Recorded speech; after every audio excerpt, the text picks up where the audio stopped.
আসসালামু আলাইকুম রহমতুল্লাহি ওবরকাতুহু। সম্মানিত দর্শক, ভোটের মাত্র আর একদিন বাকি। এই অবস্থাতে রাজনৈতিক দলগুলোর যে ভঙ্গিভঙ্গি কিংবা তাদের যে আত্মবিশ্বাস কিংবা তাদের যে তৎপরতা, অবস্থা দৃষ্টে মনে হচ্ছে যে উভয় দলই ক্ষমতায় যাওয়ার জন্য শতভাগ নিশ্চিত। বিএনপি বড় দল, ৩৫% তাদের ভোটার রয়েছে। বহুদিন পর তারেক রহমান সাহেব বাংলাদেশে এসেছেন। বিএনপির মধ্যে একটা নব উদ্যম কাজ করছে। তারা জয়লাভ করবেন। তাদের জনপ্রিয় যারা সকল নেতা রয়েছেন, শীর্ষ নেতৃবৃন্দ রয়েছেন, তারা মন্ত্রী হবেন, দেশ পরিচালনা করবেন, এটাই স্বাভাবিক এবং সেটা নিয়ে কারো কোনো মাথা ব্যথা নেই। কিন্তু আতঙ্ক শুরু হয়েছে জামাতকে নিয়ে। আমরা দীর্ঘদিন ধরে বলার চেষ্টা করছি যে জামাত বাংলাদেশে কত 5 to 7% তাদের জনপ্রিয়তা রয়েছে। একটা সময় যখন আমি নয়া দিগন্তে লিখতাম, তো তখন প্রায় আমি মাঝে মধ্যে বলতাম যে জামাতের হয়তো জনপ্রিয়তা 10% or 12%। বিশ্বাস করেন, বিএনপি এবং আওয়ামী লীগের যারা লোকজন রয়েছেন তারা গালাগালি করতে করতে আমার জান শেষ করে দিয়েছে। আবার এখন যখন আমি বলছি যে 5 থেকে 7%, তখন জামাতের লোক আবার গালাগালি করছেন, যে যারা ভদ্র, দীর্ঘদিন ধরে আমাকে ভালো জানেন, তারা খুব বিনয়ের সঙ্গে বলছেন যে রনি ভাই, আপনি জানেন না জামাত এখন কম করে হলে 30% তাদের জনপ্রিয়তা রয়েছে, আপনি আসল খবর রাখেন না। তো এই যে একটি অবস্থা, সেই অবস্থার মধ্যে ধরুন 30% বা ধরুন 5%, 7%, 10%, হোয়াট এভার মেবি, আমরা এই যে গত 2 মাস ধরে যদি ধরি, নির্বাচনের তফসিল ঘোষণার আগ পর্যন্ত জামাতকে আমরা যেভাবে মূল্যায়ন করছি, আমরা মনে করছি যে তারা এই যে শেখ হাসিনার পতনের জন্য যে ম্যাটিকুলাস ডিজাইন, সেই ডিজাইনের মাস্টার মাইন্ড। আমরা মনে করেছি যে ডক্টর মোহাম্মদ ইউনূসের পেছনে থেকে তাকে যারা চালাচ্ছেন তারা জামাত। আমরা মনে প্রাণে বিশ্বাস করি এবং বিশ্বাস করেছি, এখানে এনসিপি, ইনকলাব মঞ্চ থেকে শুরু করে অন্য যে সকল প্রতিষ্ঠানের নাম আমরা শুনতে পেয়েছি বা পাচ্ছি, এগুলো মূলত জামাতের A team, B team, C team, এবং এটা এখন প্রমাণিত। আমরা দেখেছি যে ডক্টর মোহাম্মদ ইউনূসের কোনো একটা অনুষ্ঠানের লোক দরকার, এনসিপির অনুষ্ঠানের লোক দরকার, সব জায়গাতে যে সমস্ত লোকজন সাপ্লাই দেওয়া হয়েছে সব জামাতের লোক। আমরা দেখেছি ক্যাবিনেট সচিব, সংস্থাপন সচিব, বড় বড় ডিসি, গুরুত্বপূর্ণ বিভাগীয় কমিশনার, সচিবালয়ের বড় কর্তা, বিভিন্ন বিশ্ববিদ্যালয়ের ভাইস চ্যান্সেলর থেকে শুরু করে একেবারে সর্বশেষ বিশ্ববিদ্যালয়ের ছাত্র সংসদে জামায়াত ইসলামীর ছাত্র সংগঠন ইসলামী ছাত্র শিবিরের নিরঙ্কুশ বিজয় আমাদেরকে এই দলটি সম্পর্কে রীতিমতো আতঙ্কগ্রস্ত করে তুলেছে। এখন আমাদের মধ্যে ভয় হলো এই দল সব পারে, দে ক্যান ডু এভরিথিং। গত 1 মাস ধরে আমরা দেখছি যে আমেরিকার রাষ্ট্রদূত জামাতের পিছনে ঘুরছে, ইউ রাষ্ট্রদূত বা রাষ্ট্রদূতদের যে সংগঠন তারা জামাতের পিছিয়ে পিছিয়ে ঘুরছে, ব্রিটিশ রাষ্ট্রদূত সারা কুক তিনি খুব দৌড়দৌড়ি করছেন, বাংলাদেশে যাচ্ছেন, দিল্লিতে যাচ্ছেন, এবং ইংল্যান্ড নীতিগতভাবে জামাতকে সমর্থন করতে যাচ্ছে। বাংলাদেশের অনেকগুলো ভদ্র মহিলা সাংবাদিক রয়েছেন, তার মধ্যে শীর্ষ 4 জন মহিলা সাংবাদিকের সঙ্গে আমেরিকান একজন কূটনীতিবিদদের যে বৈঠক, সেই বৈঠকের যে অডিও বার্তা এটা লিক হয়ে গেছে। সেখানে তারা স্পষ্ট করে আমেরিকা বলার চেষ্টা করছেন যে জামাতকে তারা বন্ধু হিসেবে পেতে চায় এবং জামাতের সঙ্গে কাজ করতে তাদের কোনো আপত্তি নাই, জামাত একটি মডারেট দল, ব্যাস। এই যে গত কয়েক মাসে জামাত নিয়ে যা কিছু হচ্ছে তার উপর এই ঘটনাগুলো রীতিমতো একটা মানে সুপার ডিগ্রি হিসেবে কাজ করছে, রুটোবার হিসেবে কাজ করছে। জামাতের শক্তিমত্তা যা না আছে তার সাথে আমরা 100 গুণ বাড়িয়ে দিয়েছি। আমরা মনে করছি যে আমাদের হাতে প্রচুর অস্ত্র আছে, আমরা মনে করছি তাদের সামরিক প্রশিক্ষণ আছে, আমরা মনে করছি তাদের অঢেল অর্থ আছে, আমরা মনে করছি তাদের সঙ্গে তুরস্ক, পাকিস্তান সবার সঙ্গে সম্পর্ক আছে।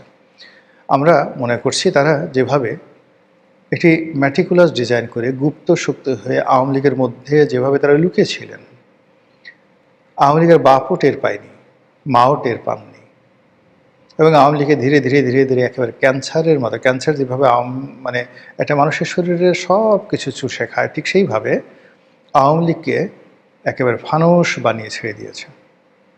এবং আওয়ামী লীগের পরবর্তী যে পতন হয়েছে, আওয়ামী লীগ এটা ঢোক চিপার সময় পাননি। নির্বাচনের শেষ 7টি দিনে জামাত যে পারঙ্গমতা দেখিয়েছে, যে শক্তিমত্তা দেখিয়েছে, যে কৌশল দেখিয়েছে, এবং যেভাবে আন্দোলনকে তাদের অনুকূলে রেখেছে, এবং যেভাবে প্রতিটি রাষ্ট্রীয় বাহিনীকে হতোদ্যম করে ছেড়ে দিয়েছে। শেখ হাসিনার পুলিশ সাদ্দাম হোসেনের রিপাবলিকান গার্ডের চাইতেও শক্তিশালী হয়ে পড়েছিল। শেখ হাসিনার একজন মানে বেনজির, একজন আজিজ, একজন হারুন, একজন বিপ্লব, একজন হাবিব, মানে এরা এক একজনে ইজ্জত ইব্রাহিম টু দি পাওয়ার 9। আপনারা কি জানেন ইজ্জত ইব্রাহিম কে ছিলেন? ইজ্জত ইব্রাহিম ছিলেন সাদ্দাম হোসেনের সৎ ভাই। তো তার একজন বিখ্যাত জেনারেল, তার 2জন লোকে ইরাকের লোক খুব ভয় পেত, ইজ্জত ইব্রাহিমকে, আর একজন হলো কেমিক্যাল আলী, ইরাকের কুর্দিদের উপর যিনি গ্যাস চার্জ করে হাজার হাজার কুর্দিকে মেরে ফেলেছিলেন। তো তদ্রূপ পুলিশ বাহিনীর মধ্যে এরকম ইজ্জত ইব্রাহিম, কেমিক্যাল আলী তৈরি করেছিলেন শেখ হাসিনা, এবং তার ধারণা ছিল যে যে কোনো পরিবেশ পরিস্থিতি মোকাবেলা করার জন্য তার পুলিশ বাহিনী যথেষ্ট। সারা বাংলাদেশ বিট্রে করবে, কিন্তু পুলিশ কখনো তার সাথে বিট্রে করবে না। পুলিশ চেষ্টা করেছিল, শেষ পর্যন্ত তারা চেষ্টা করেছে, সেই পুলিশকে এমন প্যাদানি দেওয়া হয়েছে, পুলিশকে মেরে লাশ ফাঁসির মানে মধ্যযুগে যেভাবে প্রতিপক্ষের লাশ টানিয়ে রাখা হতো জনবহুল এলাকাতে, একইভাবে পুলিশের লাশ যেভাবে ঝুলছিল সেই সায়দাবাদে, বাংলাদেশ পুলিশ যতদিন থাকবে এটা তারা ভুলতে পারবে না। এই কাজ কারা করেছে? জামাত করেছে, এনসিপি করেছে, বিএনপি করেছে, কেউ না কেউ তো করেছে।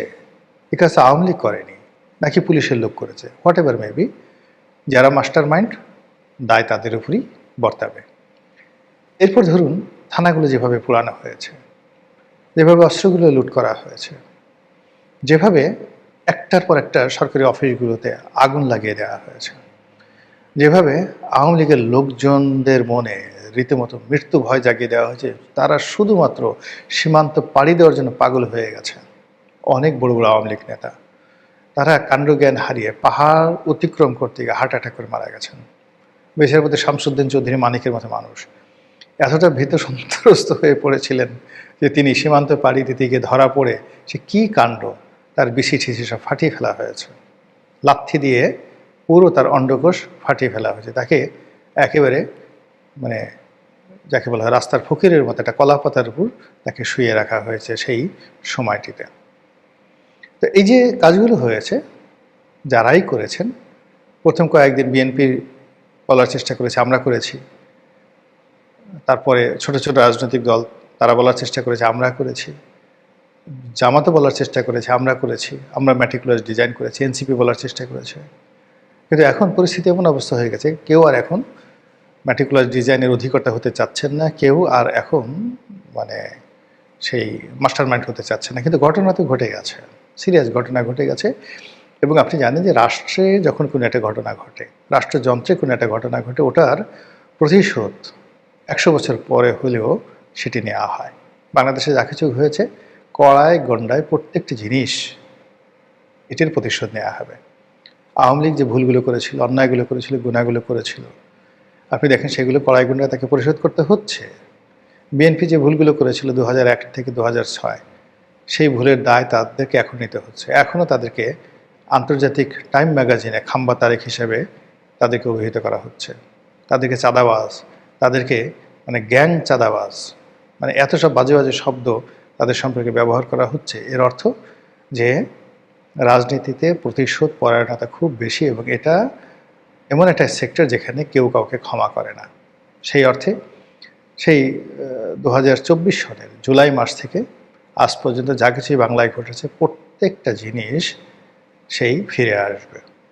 আর সেই ফিরে আসাকে প্রলম্বিত করার জন্য যারা এই বিপ্লবের মাস্টার মাইন্ড যারা জড়িয়ে পড়েছেন, তারা নানা রকম কৌশল করছেন। এখন একজনের দায় আর একজনের উপর চাপানোর চেষ্টা করছেন, নিজেরা সাধু হওয়ার চেষ্টা করছেন।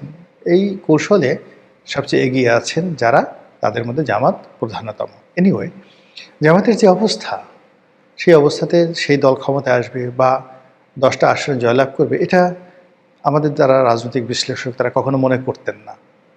এখনো পর্যন্ত অনেকে মনে করে জামাত ভালো মতো নির্বাচন করে 2টো সিটও পাবে না।